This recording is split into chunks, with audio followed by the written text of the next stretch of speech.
അതെ, ഈ വിൻ്റർ തീരാറാവുമ്പോൾ നമുക്കൊരു പ്രത്യേക സന്തോഷമുണ്ട്. കാരണം സൂര്യനെ നമുക്ക് സ്ഥിരമായിട്ട് കാണാം, പിന്നെ പകൽ സമയം നമുക്ക് കൂടുതൽ കിട്ടും. ഇവർക്കും അങ്ങനെയൊക്കെ തന്നെയാണെന്നാണ് എൻ്റെ വിശ്വാസം. ഇപ്പോൾ ഇവിടെ വിൻ്റർ ഏകദേശം തീർന്നുകൊണ്ടിരിക്കുന്നു. അപ്പോൾ സമ്മറിൻ്റെ സ്റ്റാർട്ടിങ് ആണ്. ഈ സ്പ്രിംഗ് സീസണിൻ്റെ വരവറിയിച്ചുകൊണ്ട് ഇവിടുത്തെ ഫാമേഴ്സിൻ്റെ അവർ നടത്തുന്ന വലിയൊരു ആഘോഷമാണ് ഈ ഇവിടുത്തെ കാർണിവൽ എന്ന് പറയുന്നത്. അപ്പോൾ ആ കാർണിവലിൻ്റെ സമയത്ത് പലതരം മുട്ടായികളും കാര്യങ്ങളൊക്കെ നമുക്കിങ്ങനെ ഇവർ ഡിസ്ട്രിബ്യൂട്ട് ചെയ്യും. അപ്പോൾ ഏകദേശം ഇവിടെ രാവിലെ 11 മണി മുതൽ 11 ആ ടൈമിനാണ് ഇവിടെ കാർണിവൽ സ്റ്റാർട്ട് ചെയ്യുന്നത്. ആളുകൾ പല പല വേഷങ്ങളിലും വിധാനങ്ങളിലും കൊച്ചുമക്കളെയും കുഞ്ഞുങ്ങളെയും എല്ലാം കൊണ്ടുവന്ന് റോഡിൻ്റെ 2 വശത്തായിട്ട് ഇവർ അണിനിരക്കും. അതിനുശേഷം കൃത്യം 11 പറയുന്ന സമയമാകുമ്പോൾ ഈ ഓരോ ഫ്ലോട്ടുകളായിട്ട് ഇങ്ങനെ വരും. അപ്പോൾ ഈ പോകുന്ന ആളുകളൊക്കെ വേഷം കെട്ടി ആ ഫ്ലോട്ടിൻ്റെ കൂടെ വരാൻ വേണ്ടി, ഇത് റോഡിൻ്റെ ഒത്ത നടുക്കാണ്. എല്ലാവരും അവരവരുടെ സ്ഥലം പിടിച്ച് റെഡിയായി നിൽക്കുകയാണ് ഈ ഫ്ലോട്ട് കാണാനും ആ ഫ്ലോട്ടിൽ നിന്ന് അവർ എറിയുന്ന മുട്ടായി പിടിക്കാനും. ഈ കവറൊക്കെ വെച്ചിരിക്കുന്നത് അതിന് വേണ്ടിയിട്ടാണ്.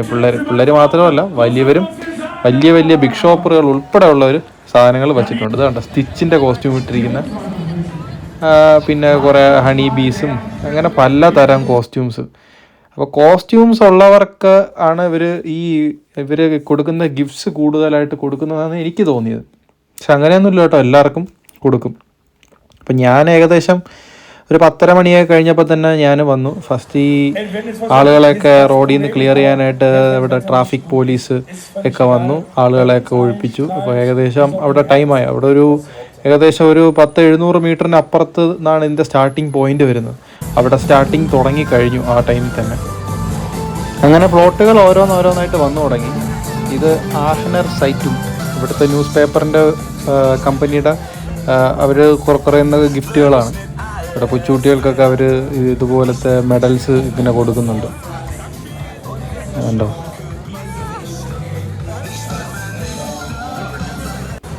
അടുത്തായിട്ട് ഇവിടുത്തെ അശ്വാരൂഢ സേനയുടെ കുതിരകളാണ് എല്ലാം.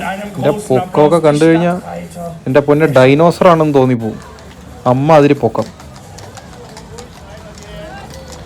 അവന്മാരുടെയൊക്കെ ഒരു ഭംഗിയുണ്ടോ. പിന്നെ കൂട്ടത്തിൽ കുഞ്ഞന്മാരും ഉണ്ട്. ഏറ്റവും അവസാനം നല്ല സുന്ദരം കുതിരകൾ. അതിൻ്റെ പുറകിലായിട്ട് ഓരോരോ പ്ലോട്ടുകൾ വരുന്നുണ്ട്. ഇത് പുട്ടിനെ ഊക്കിക്കൊണ്ടുള്ളൊരു പ്ലോട്ടാണ്.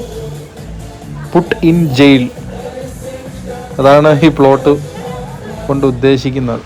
നമ്മൾ സൈഡിലോട്ട് തിരിഞ്ഞ് നോക്കിക്കഴിഞ്ഞാൽ ബാക്കിയും കൂടെ വായിക്കാം. Put in jail. ആരാണ് ഉദ്ദേശിച്ചതെന്ന് മനസ്സിലായല്ലോ അല്ലേ? നമ്മുടെ പുട്ടിനെ തന്നെ. ഇത് അടുത്തൊരു ടീമാണ്.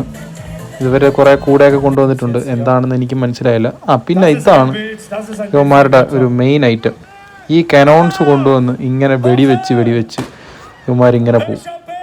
ഇത് പണ്ട് മുതലേ ഉള്ള ആചാരമാണ്. അതിൻ്റെ അകത്ത് ഇപ്പോഴും ഒരു വെടി വെക്കുന്നുണ്ട്. ഇതാണ്ടോ, ഇതൊരു സംഭവമാണ് കേട്ടോ. എല്ലാവരും ഇത് ഭയങ്കര അതിശയത്തോടെ തന്നെ, കൊച്ചുകുട്ടികളും എല്ലാവരും അവരിപ്പോൾ കാനോൺസ് റീഫിൽ ചെയ്ത് അടിക്കും. അത് കഴിഞ്ഞിട്ട് ഇതുപോലെ ഇങ്ങനെ ഓരോരോ ടീമിൻ്റെ ബാൻഡ്സും കാര്യങ്ങളൊക്കെ വരുന്നുണ്ട്.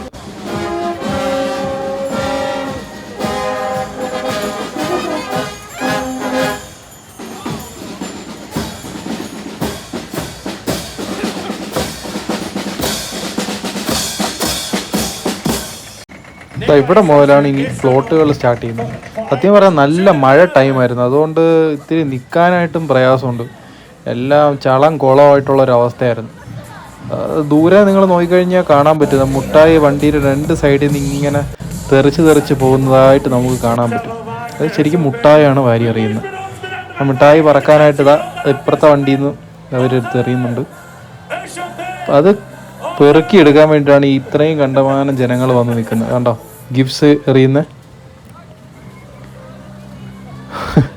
മുട്ടായി മഴ. അതായത് ശരിക്കും മഴയുണ്ട്, ആ മഴയുടെ കൂടെ തന്നെ മിഠായിയുടെ മഴയുണ്ട്.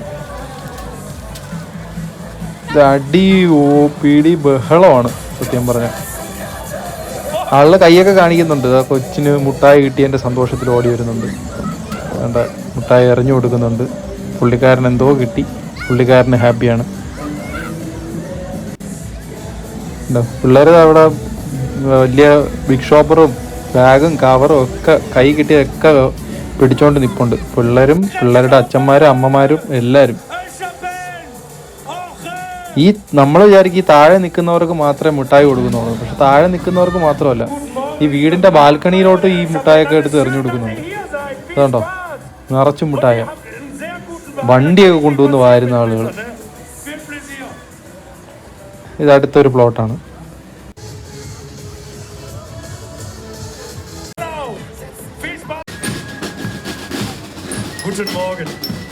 ഇത് ഒരു സ്ഥലത്ത് മാത്രമല്ല, ജർമ്മനിയുടെ പല സ്ഥലങ്ങളിലും നമുക്ക് ഇതുപോലത്തെ കാർണിവലുകൾ കാണാൻ പറ്റും. പക്ഷെ പലതും പല ഡേറ്റുകളിലായിരിക്കും ഇത് നടക്കുന്നതേ ഉള്ളൂ. അത് ഓരോരോ സ്റ്റേറ്റിന്റെ തീരുമാനങ്ങളാണ് ഏത് ദിവസങ്ങളിൽ നടത്തണം എന്നുള്ളത്.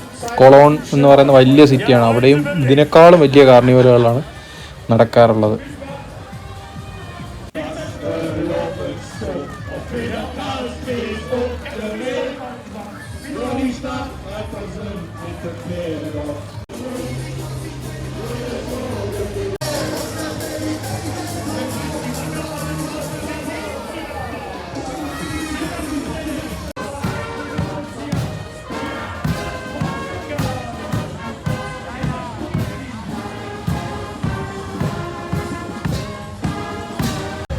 അങ്ങനെ നോക്കിക്കൊണ്ടിരുന്നപ്പോഴാണ് ഇപ്പുറത്തെ സൈഡിൽ പിള്ളേർ മിഠായി ഇങ്ങനെ പറക്കുന്നത്. റോട്ടിലാണെങ്കിൽ മഴ പെയ്തതുപോലെ മിഠായി.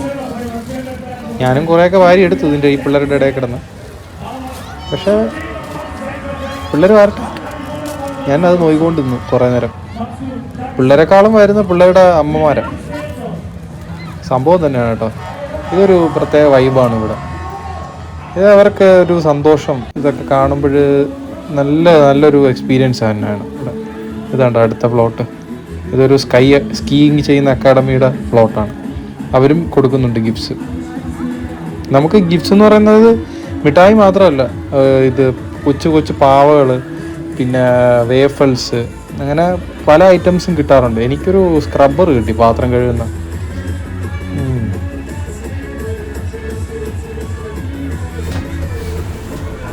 ഇതുണ്ടോ പിള്ളേർ വരെ വാരിയെടുക്കുന്നുണ്ട്.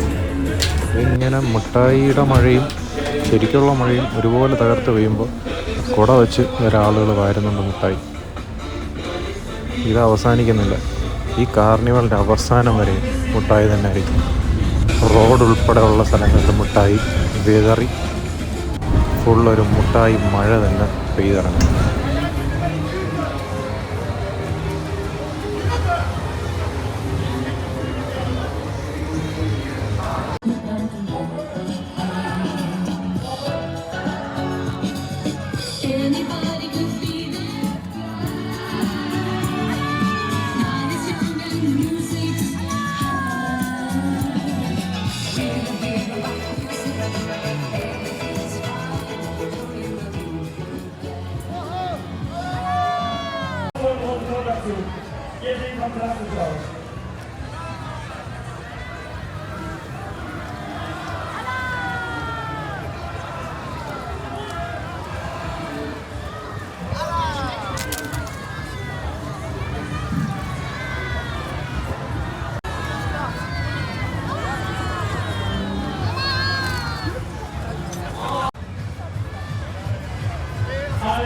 Zusammen, meine Lieben, ist das hier noch eine Kultur drüber haben.